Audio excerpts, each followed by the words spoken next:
Anyway, okay, so I grew up in a very typical suburban town in New Jersey, way back in the 70s. And my stepdad was an engineer, and he was kind of obsessed with sustainability. So in our very typical suburban house, he did all these projects. First, he installed a wood-burning stove, and he taught me and my sisters how to chop firewood and stack it and build fires.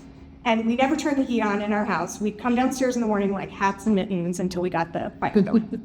So then the next thing he did was he cut a hole in the roof, and he put a solar hot water system in.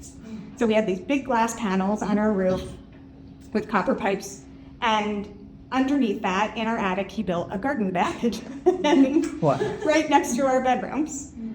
So we're like growing lettuce in our attic, and the entire neighborhood could see this solar system because it faced the street, like it was, just there for everyone to see. And it was definitely not a normal thing in that day and age. So you can imagine, here I am, like a little kid in elementary school. My friends were coming over, we're freezing unless we had the fire going. And then when we went up to the attic where our bedrooms were, they could see the garden, it smelled like dirt up there, and all the neighbors could see that we were just not like everyone else. And so as a kid, it was like partly embarrassing, but also kind of cool. Like chopping wood was really cool. And my parents were involved in tons of political activism, and their hobbies and activities all fell in line with that. Like even in their 80s, they were going to climate marches and getting arrested. So definitely not your typical citizens of Maplewood, New Jersey. But as a teenager, it stopped being cool, and it was just embarrassing. And I kind of really distanced myself from it. And then in college, I did a semester away at the National Outdoor Leadership School. And for 3 months, I lived outdoors, hiking through the Rocky Mountains in Wyoming or through the canyons in Utah. And I saw firsthand the destruction from climate change and human intervention in the wilderness.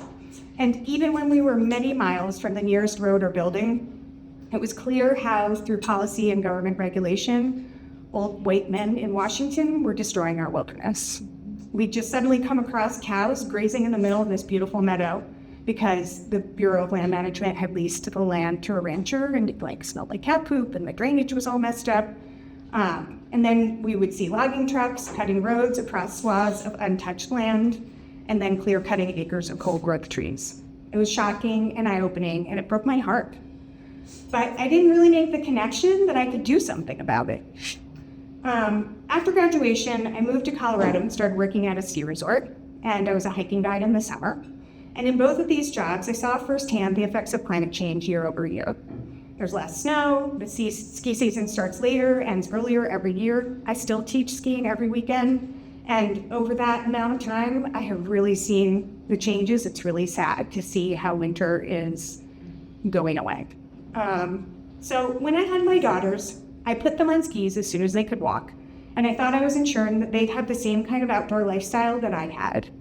But I also saw the 60-degree days in January and felt overwhelmed by what kind of world I was leaving my kids. Was the kind of life, the outdoor life that I had, even possible for them?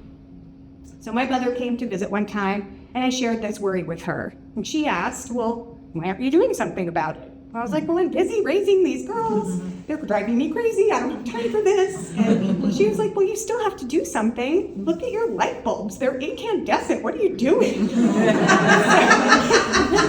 So she, that day, we got in the car, we went to Home Depot, we replaced all the light bulbs. And then she was like, all right, let's look at your community. Let's see what you can do. And so I'm like, okay. So I found a climate group in my community. I started volunteering and, took on a little bit more responsibility here and there. And I don't think of myself in any ways like a leader, but I just tried to take on responsibility and do my part. And in 2019, a staff person from Monacella up front, Tiziana, came and asked, hey, do you want to start a community team? And I said, sure, having no idea what that entailed. And we did it, though. I had a house party, and I got a bunch of other moms to join in, and we kind of followed the Miller's Out Front playbook, and it really is a step-by-step process.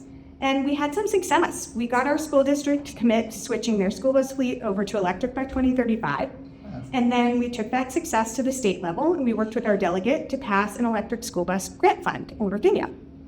And the best part of all of it, and continues to be, is experiencing what my mom modeled for me all my life, and specifically showed me that day at Home Depot, that action turns anxiety, worry, or despair into hope. And the most fun part of it was working together with all these amazing people that I met along the way to make it all happen. And I liked it so much that 2 years ago, I went from volunteer to staff member, and here I am today.